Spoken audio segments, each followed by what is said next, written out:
The next day, over at the Knights Guild HQ, Park Jing-soo and Yong Yun-tae are discussing a gate that popped up in their territory. The problem is, getting a raid permit won't be easy since, according to the Hunters Association, it's nearly an S-rank gate. Jing-soo sighs, knowing full well that if they screw this up, the Fame Guild will swoop in and steal the glory. He's about to throw hands over the thought of spoon-feeding another guild when a woman casually suggests, "Why not form an alliance?" Jing-soo immediately dismisses the idea, as he isn't sure if a guild would team up with them when it's obvious they can't handle it alone. Then it hits him. Jin-Woo, Yong Yirim smirks, knowing that it might work, knowing teaming up with Jin-Woo could be a PR goldmine, but calling him up like some desperate ex doesn't sit right. Instead, he decides they're pulling up in person. Meanwhile, Jin-Woo and Jin-Ho are finalizing the guild name. Jin-Woo suggests Jin, and Jin-Ho nods vigorously, internally thinking literally anything is better than solo play guild. With that settled, Jin-Woo says they need one more member to make it official. Jin-Ho immediately asks, "What about Mommy Cha?" Jin-Woo shakes his head, telling him that she isn't who he was looking for. Jin-Ho looks at him like he just committed a federal crime, thinking how Mommy Cha was an S-rank, a dungeon raid legend, and insanely beautiful, wondering what kind of lunatic would reject her. Out loud, he just asks, exactly who was he looking for? Jin-Woo just shrugs and says, someone who has a hunter's license, isn't too invested in guild work, and, most importantly, someone he can trust. Jin-Ho blinks as he actually knows a couple of people who fit that description. Before they can get into it, there's a knock at the door. Jin-Woo sighs, already bracing himself. Mentally, he was praying it not to be Mommy Cha again. He opens it. Instead of Mommy Cha standing there, were Park Jing-soo, Yong Yirim, and Yong Yun-tae. Park Jing-soo introduced himself as the guild master of the Knights Guild. Jin-Woo and Jin-Ho exchange glances, wondering, why the hell did they come all the way here? After the introductions, they sit down, and Park Jing-soo starts explaining the situation to my glorious king. He pulls out a video of the massive gate that recently appeared in Korea, pointing out how it's radiating an absurd amount of magic energy. Jin-Woo, always straight to the point, asks if it's an S-rank gate. Park Jing-soo says no, but it's dangerously close, adding that it's the largest A-rank gate ever to pop up in Busan. Hearing that, Jin-Woo briefly wonders if he should drop by Mommy Joo-hee's place like the old times and get her to treat him to some sashimi. Meanwhile, Park Jing-soo is still talking, explaining that the Hunters Association won't give their guild a raid permit since they don't have an S-rank hunter. That's where Jin-Woo comes in. He wants Jin-Woo to join the raid so they can secure the gate. In the back, Yong Yirim is busy fangirling, debating whether to ask for Jin-Woo's autograph or for selfie. Park Jing-soo lays out the deal, telling Jin-Woo that usually an S-rank hunter gets 10% of the cut, but he's willing to offer Jin-Woo 20%. Jin-Woo doesn't even blink before countering with a 50-50 split, adding that the deal has to be with his guild, not just him personally. He casually drops the news that he's just founded the Ajin Guild. Park Jing-soo, realizing he's not dealing with a pushover, tries to negotiate, suggesting 40-60 instead. But Jin-Woo shuts that down instantly, reminding him that he's not the one who needs help here. Park Jing-soo, now sweating, agrees on the condition that Jin-Woo handles the boss fight. With that settled, Park Jing-soo tells him they need to start the raid by tomorrow at the latest and asks Jin-Woo to come with them immediately. But Jin-Woo, being Jin-Woo, told him that he has something to take care of, so he'll see them tomorrow directly at Busan. Park Jing-soo, realizing he has no leverage, just nods. Meanwhile, Jin-Woo gets a call from his mom. He asks if she got a new phone and if she called him by mistake, but she just tells him to have dinner with her tonight. Jin-Woo, who'd fight world-ending monsters, but would never say no to his mom. Fast forward to the next day, the Knights Guild is posted up near the Busan gate, surrounded by a massive crowd.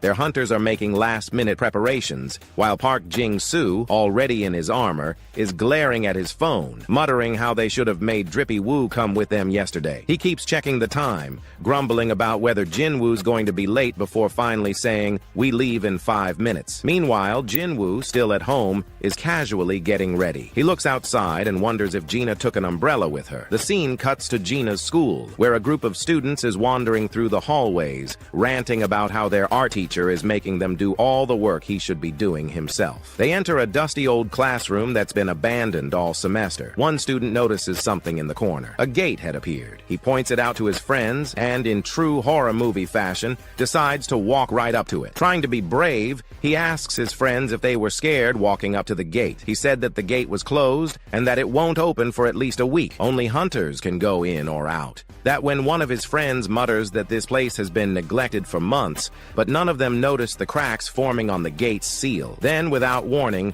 a hand shoots out from the gate, grabbing the nearest student by the head. He thrashes, trying to break free, but it's too late. His friends watch in horror as the creature inside the gate tightens its grip and crushes his skull like a soda can. As the students saw the monsters crawling out of the gate, the chaos popped off. The monsters were buzzing, practically vibrating at the scent of fresh meat. But these two were just scouts. Their bloodlust was screaming at them to start the slaughter, but they had a mission first. One of them sniffed the air, locking onto the humans inside the building. Looking around, he muttered to his companion how he thinks that this place is built like a damn fortress. Then turning to his partner, he told him to call the others while he stayed and started an early feast. And with that, he stepped out, eyes already locked onto some unlucky students. Before they could even register their doom, the beast was already on them. Meanwhile, Jin-Woo arrived at the scene, taking one look at the massive gate. He thought about how this gate really was massive, giving it a casual look. Then his eyes were swept over to the squad assembled for this raid. The place was crawling with miners, collectors,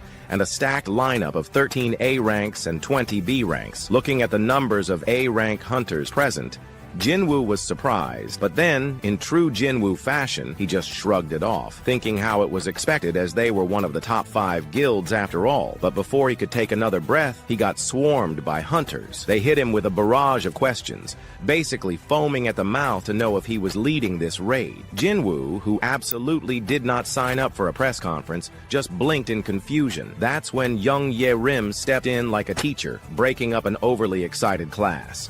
She introduced herself as an A-rank healer from the Knights Guild, giving Jin-Woo a polite nod, while the other hunters still eyed him like a rare Pokemon. Then Park Yong-soo stepped up, declaring he'd be leading the raid. The guild members immediately started side-eyeing and whispered to themselves how they think Jin-Woo should lead the raid, as he's the S rank here. But Park Yong-soo shut it down, assigning Jin-Woo to the back as a safety net. That was basically an insult to every A rank in the room. Then one of the A ranks scoffed, saying how they don't need a babysitter as they are plenty strong. Yong-soo, realizing he might have just triggered their pride, tried to explain that this was just their guild's usual vibe. Jin-Woo just shrugged, thinking how the hunters seemed confident. With that settled, the group moved out, heading into the dungeon. Cut to the Hunter Association's emergency call center, where a phone operator picked up a distress call. The shaky, terrified voice of a girl came through. The voice told the operator about the situation, asking for help. The operator, immediately realizing how grim the situation was, asked for her location immediately. She then tried to calm the girl and asked her where exactly she was. The girl, barely holding it together, whispered that she was hiding in a bathroom. She told her that she was with her friend, but the monsters killed her. The operator reassured her, telling her hunters were already on the way. The operator then asked her if she could describe the monsters. The girl hesitated, then said, "They're green. I saw them on TV before." As the operator heard that, her blood ran cold. Green skin and orcs. She realized how fucked up things were. The situation just went from bad to hell tier real fast.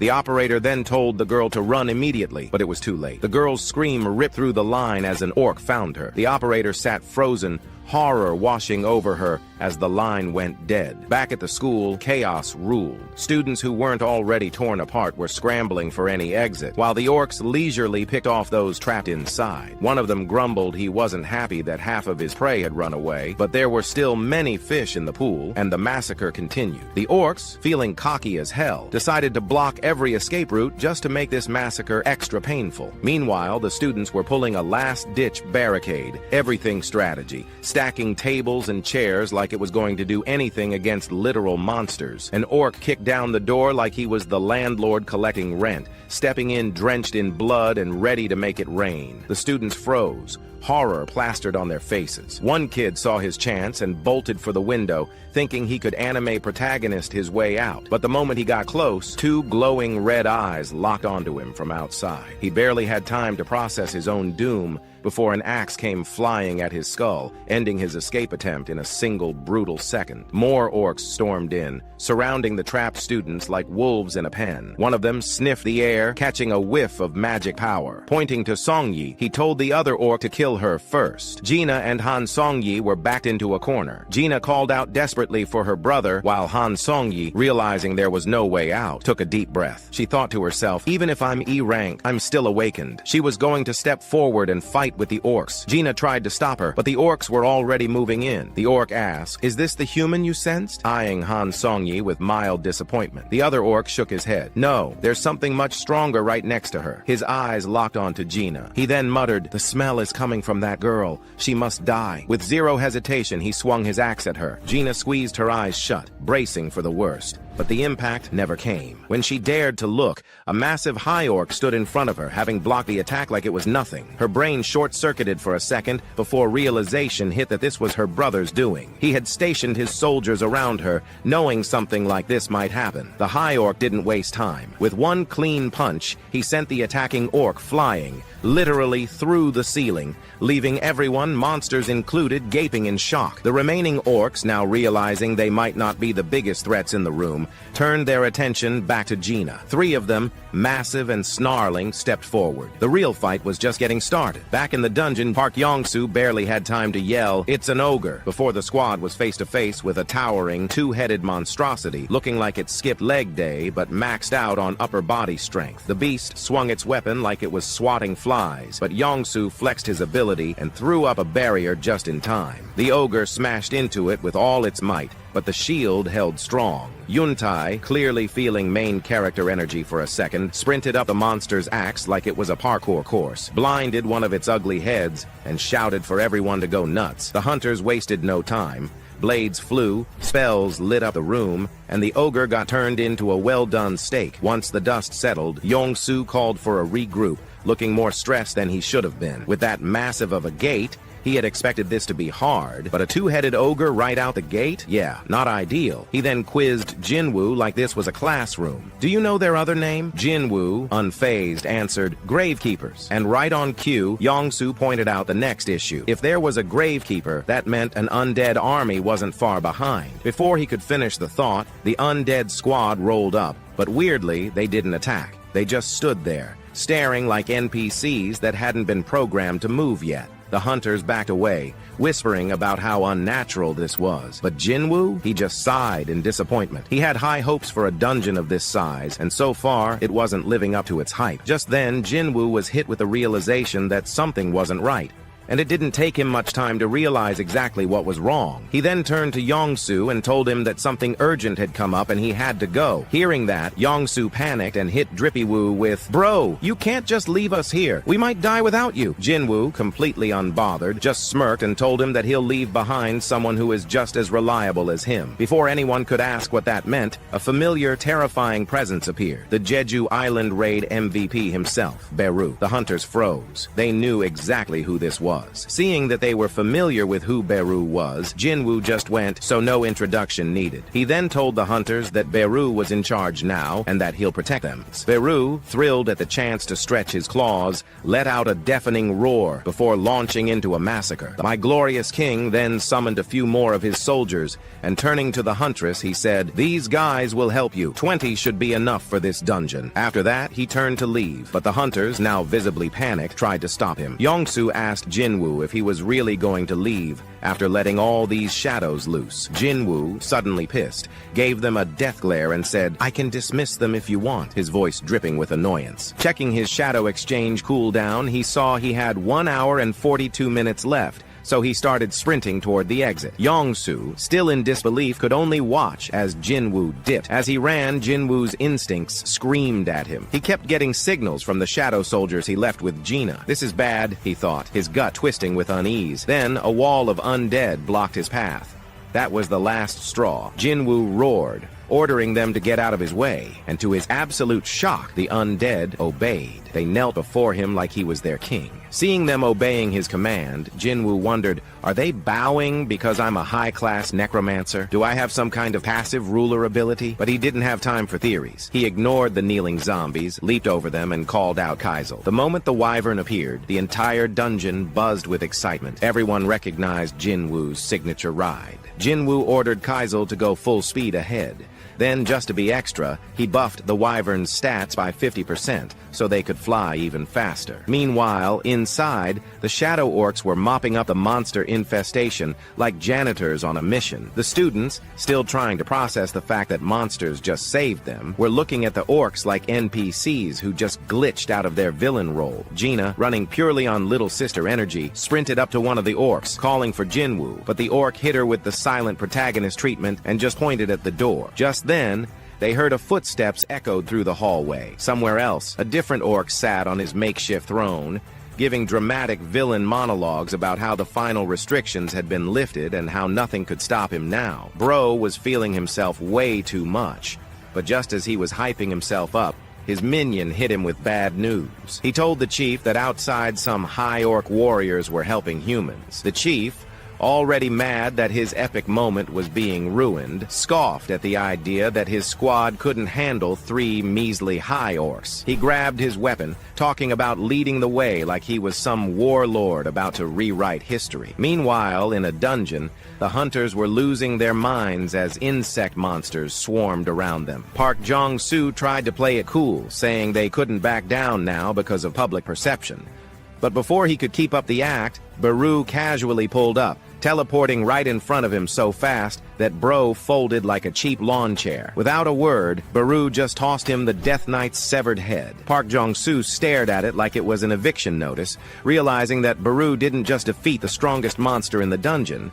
He did it so fast, it wasn't even a warm-up. Back at the school, things were going south fast. The Shadow High orcs were trying to hold the line against the chief, but this guy was built different. He started flexing about how his tattoos were proof of his victories, basically saying, I farm weaklings for fun. Then he attacked, taunting the high orcs to entertain him, only for one of them to actually block his strike. Chief was impressed for like half a second before deciding he'd had enough, slicing them apart with ease. But then the shadow soldiers started regenerating, and Bro had a full-on existential crisis. No matter how much he cut them down, they just got back up. The whispers in his head telling him to kill humans were getting louder, and he realized something was off. If these guys were moving because of magic, all he had to do was cut off the source. His eyes locked onto Gina, who was hiding behind the high orcs, and he instantly made her his next target. His minions swarmed the shadows, overwhelming them just long enough for him to grab Gina like a horror movie villain. He sensed the magic power in her, thinking he'd found the answer. But just as he was about to end her, something outside the window made him freeze. His expression twisted in pure shock. The real nightmare had arrived, and the second his eyes locked onto it, he knew that he was about to get humbled. The aura alone hit him like a debt collector at his doorstep. Trembling like a side character in the wrong genre, he barely choked out a warning telling his minions that something is coming, something terrifying. His minions barely had time to react before Jin-Woo and Kaisel crashed through the building like an unskippable cutscene. The impact alone yeeted the orc chief across the room, reminding him what it feels like to be irrelevant. Meanwhile, Mr. Aura Farmer himself ignored the mess and walked straight to Gina, his presence alone making the air feel 10 times heavier. Without saying a word, he gently patted her head. The universal anime protagonist move for everything is fine now. At this point, Drippy Woo's aura was so suffocating it might as well have been another attack. The orc chief, who was all talk 2 seconds ago, was now sweating bullets, his whole existence flashing before his eyes. He forced himself to move past the fear, straightening up like he still had a chance. With whatever dignity he had left, he opened his mouth to introduce himself. But Jin-Woo was in no mood for side character dialogue.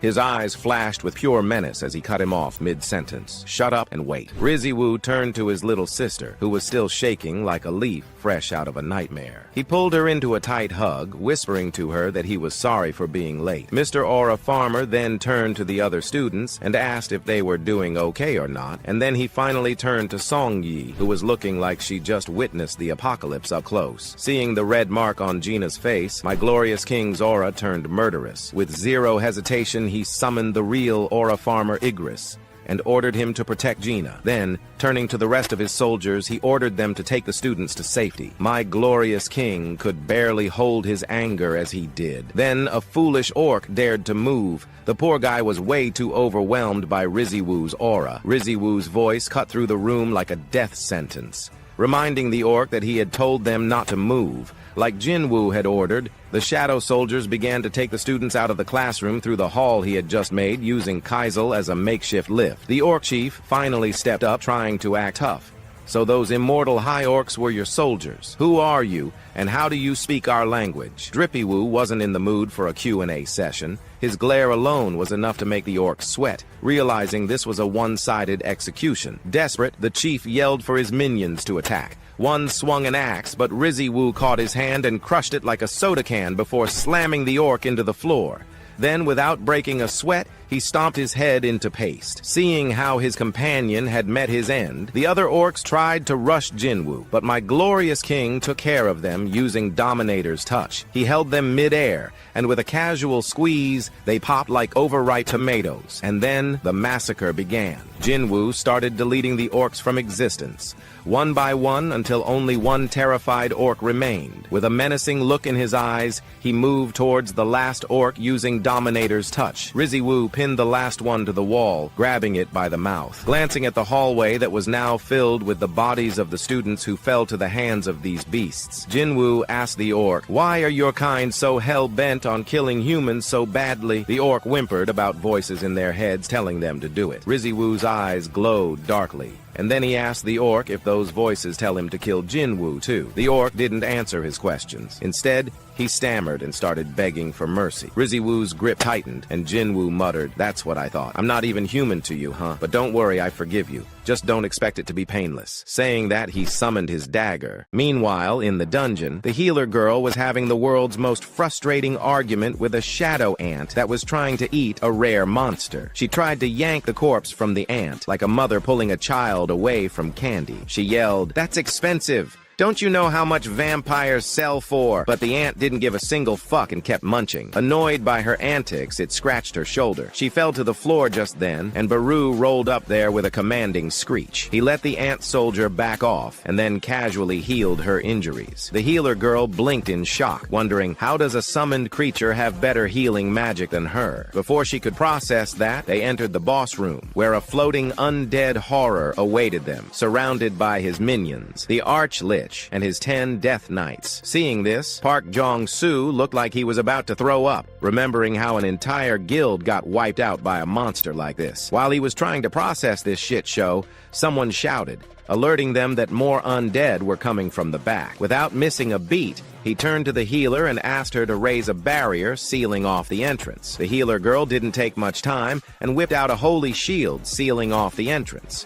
Yerim tightened her grip on the barrier and told Jong-soo that she could only hold it for 5 minutes. Park Jong-soo was still trying to figure out their next move when Beru decided it was solo boss raid time, strutting up to the Archlich like he owned the place. The moment the boss saw him, he freaked out, demanding to know why the Monarch's personal army was attacking them. Beru, flexing like a third grader, told the Archlich that it was simple, as they were picked by Jin-Woo and these bastards weren't. Hearing that the Archlich went into full denial mode, throwing a tantrum, he asked to meet Jin-Woo himself, as he was certain that it was some sort of misunderstanding. Beru laughed, saying that the Archlich was yapping way too much for someone who was about to go 6 feet under in a moment, then lunged forward, brought the damn bastard to the ground, and snatched the glowing essence from its chest. The Lich barely had time to scream before Beru crushed it like a bug. Instantly, all the undead in the dungeon collapsed and vanished, leaving the hunters standing there in absolute shock. Park Jong-soo stared at Beru like he had just seen a god. He thought to himself that he had somewhat realized that Beru was strong. But Jesus fucking Christ, what the hell was that? Then Yuntae chimed in, saying how he thought that with summons like these, my glorious king didn't have to step inside a gate.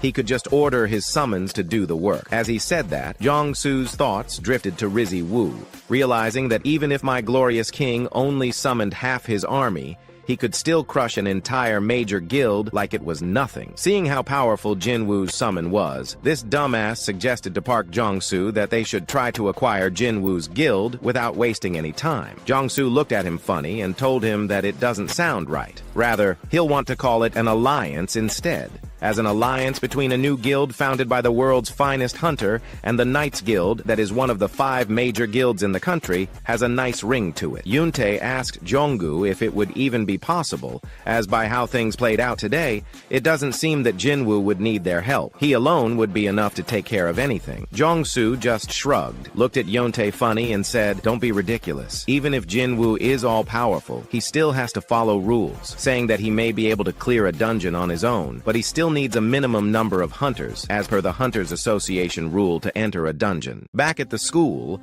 the Hunter Association was already on the scene handling the cleanup, and the scene was a complete mess. Parents were fighting with the authority to let them in, but the hunters stopped them. Looking over to the hunter that was handling the survivor situation, he asked if any of the students were still left inside. The hunter gestured with his hands, indicating that no one else was left. As this was happening, Jin-Woo sat in a car with Chairman Go Gun-hee. The old man informed him that out of 213 students who made it out quickly, only 10 others were rescued, and the rest were simply gone. Without missing a beat, he handed Jin-Woo a phone displaying a graph showing the rising number of gates over the last 6 months. Every country was experiencing a surge in gate appearances, along with a spike in new hunters, meaning more monsters, but also more people to deal with them. My glorious king raised an eyebrow, waiting for the real reason behind this little meeting. Go Gun-hee handed over a thick stack of documents, explaining that literally everyone wanted a piece of him. Japan, the US, China, Russia, France, the UK, Germany, and even countries from the Middle East had sent official requests begging for an audience with Jin-Woo. Some were even trying backdoor methods to get in touch. The chairman made it clear that while the association could protect his personal information, they couldn't stop foreign powers from making a move. Then, with a serious look, he urged Jin-Woo to stay in Korea, warning that if he left, the country would struggle to keep up with the chaos ahead. As they neared the hospital, Chairman Go Gun-hee informed Jin-Woo that his little sister Gina had been taken there. Jin-Woo was about to head inside when the chairman hit him with the same desperate plea again. Stay in Korea. We've already lost 3 of our 10 S-rank hunters, emphasizing that they can't afford to lose you too, and told Jin-Woo that he'll do anything in his power to provide him with anything he'll need. Jin-Woo didn't even blink before dropping his demand. If you want me to stay, let me raid high-rank gates solo. The chairman nearly choked on air. A one-man assault squad. He admitted it would be tough to arrange, but not impossible. As this was happening, our boy Jin-ho was working hard pretending to be a recruiter. He was on a call with his cousin Yoo Soo-yun, trying to rope her into joining their guild instead of becoming an ambassador for his dad's guild. She hit him with the skepticism instantly. "You're asking me to join a guild that doesn't even exist yet. Are you getting scammed by some random dude?" The moment Jin-ho mentioned that my glorious king himself was the one forming it, her entire aura changed. She showed up in record time. Jin-ho proudly introduced her, saying, "This is my cousin Yoo Soo-yun, a rank hunter." She lit up at the sight of Jin-Woo. Jin-ho sighed, saying, "You're the real celebrity here." Meanwhile, Rizzy wooed and side-eyed her, thinking, is she really a rank? As they sat down, he warned her that joining would stir up drama. She didn't even hesitate. Anything is better than dealing with Yoo Jin-sung. Jin-Woo blinked. "Who?" Jin-ho sighed. "My older brother, you know, the one with the trash personality." After a bit more talk, Soo-yun hit him with the real request. "Can I take a selfie with you to flex online?" Cut to the Hunter Association building, where Senator Nam Jung-wook was throwing a tantrum over the chairman letting Jin-Woo raid alone. This is blatant favoritism. The Hunter Association is supposed to help help all hunters, not just him. Chairman Go Gun-hee didn't even try to deny it, saying, "Yeah, it is. Now sit down and let me explain." He then dropped a reality check. If you had to send 20 A-rank hunters, or just my glorious king into a dungeon break, which would you pick? He pointed out that guilds worldwide were throwing themselves at Jin-Woo. If Korea didn't make him happy, he'd leave just like Hunter Hwang Dong-soo did. Do you really want to make that mistake again? When another S-rank gate appears, who do you think is saving your life? Meanwhile, Mommy Cha was staring at her phone, gripping it so hard she might crack the screen. Her eyes locked on a picture of Jin-Woo and Yoo Soo-hyun before she let out a frustrated scream.